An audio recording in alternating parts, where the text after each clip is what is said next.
Hello, I'm Michael Gonzalez. Hi, I'm Deb McGiff. Hi, I'm David O'Neill. My name is Marina Russell. And I'm Jordan Norman. Welcome. We are speaking tonight about the future role of the military in Pakistan. We have a great program for you. I'll begin by talking about the Pakistani military right now. As we've been able to learn throughout this course so far, Pakistan is a younger country than most. While this is the undeniable truth, it would be ignorant to say that they have not spent time building their military power. Pakistan is currently ranked as 17th most powerful world power today, and for good reason. Pakistan has excelled in their production of warfare for land, air, and sea. They currently have a total of 3,000 tanks, 1,000 aircrafts, 27 ships/submarines, and many other assets. The military is logistically well placed throughout the country, earning the respect of contemporary participants and neighboring countries. They are not a country to be taken lightly. Pakistan's military is by far the most organized force within the country and is respectably the main catalyst in keeping peace within borders. As we dig deeper into the topic, we can hopefully understand what the future may hold with respect to Pakistan's military. Now we will turn the time over to David O'Neill, who will tell us about Pakistani weapons of mass destruction and future weapons. Pakistan began developing its nuclear weapons program in 1972 under Prime Minister Zulfikar Ali Bhutto in response to neighboring India's announcement of their nuclear program. Prime Minister Bhutto called a meeting of senior scientists and engineers January 20th, 1972 in Multan, which came to be known as the Multan Meeting. Bhutto was the main character of this program, and it was here that Bhutto orchestrated the nuclear weapons program and rallied Pakistan's academic scientists to build the atomic bomb in 3 years for national survival. The development of Pakistan's nuclear program was eventually realized. On May 28, 1998, Pakistan conducted its first successful nuclear test.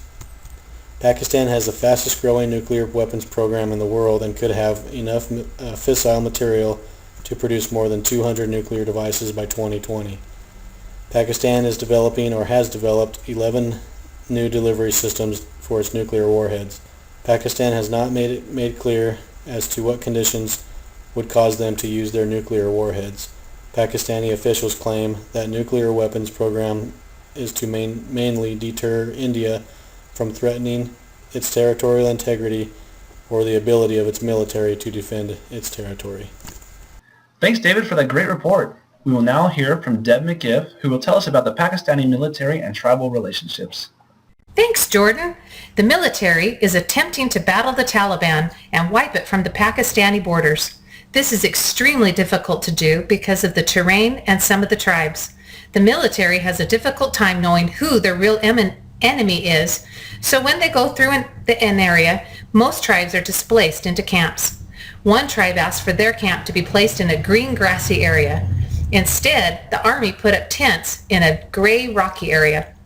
One tribal leader is quoted as saying, "In the past 2 days alone, tribesmen on the campsite have killed 25 cobras and 40 scorpions. How can our children be safe?" Tribal leaders have been told that they can return to their homes once search operations are over. However, some families have been displaced since 2009 and have not been able to return to their villages yet. There is hope that this operation will be speedier, but at this time there isn't any end in sight, so it doesn't look like these tribal families will see their villages anytime soon. Back to you, Jordan. Great report, Deb. Marina Russell will now explain about the Pakistani military and international relationships. Pakistan Armed Forces don't have a lot of international ties or allies. There are only a few countries that Pakistan Army develops some relationship with.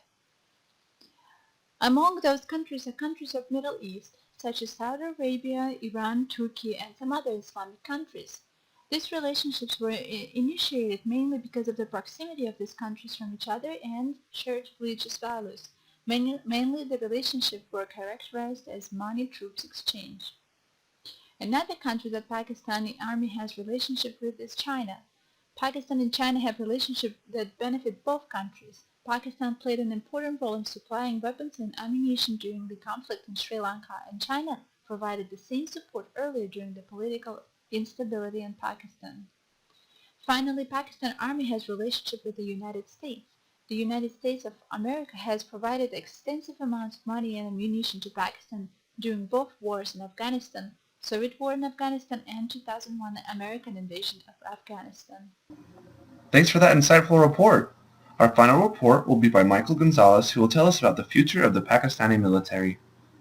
The future of the Pakistani military is starting to shift in ways that we as clearly can see. For many years, the United States has had a somewhat close relationship with the Pakistani military. Having spent millions of dollars in the nation over the years, there is a rift growing between the two nations, which Pakistan blames to American use of drones. Pakistan publicly calls the drones a violation of its sovereignty and are angered by it. Pakistan has started to look for new allies. Pakistan has recently become a closer ally with both Russia and China. Russia has recently removed its weapons ban on the nation and just signed a new military cooperation deal. China has also started to strengthen its ties with Pakistan. Pakistan is the largest importer of Chinese manufactured defensive equipment. The recent purchase of Chinese frigates and submarines have also shown that Pakistan wants to expand its navy. Pakistan's military is only going to get stronger as the years go by. They are moving away from the United States and going for local allies with different views of the world. Thanks, Michael, and thank you everyone for tuning in. We hope you learned as much as we did about this important subject. Have a great day.